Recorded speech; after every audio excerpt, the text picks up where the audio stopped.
How do you realize the true ROI of a digital workplace like IBM Connections? Simple, with use. Like most successful platforms, the higher the adoption of IBM Connections in your organization, the bigger the returns. When your employees engage with IBM Connections, business value can be derived from accidental discovery of ideas, efficient processes, and increased transparency, all of which help teams across your organization execute on short-term and long-term priorities. To aid in adoption, executives can endorse the culture change, visibly practice the new ways to work, and support internal programs that embed the use of the platform. Managers could perceive such changes as disruptive, so it's essential to get buy-in and showcase the value Connections can provide. Champions and sponsors are also invaluable for initial adoption.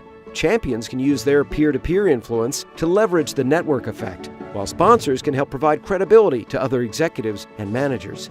After gaining buy-in and developing a clear implementation plan, it's important to establish specific metrics for success for each department. It's also essential to demonstrate early results and keep track of successes from the very beginning. Success with IBM Connections lies in educating your colleagues on how to get the most out of the platform and encouraging them to experience the value in real time. Start your transformation today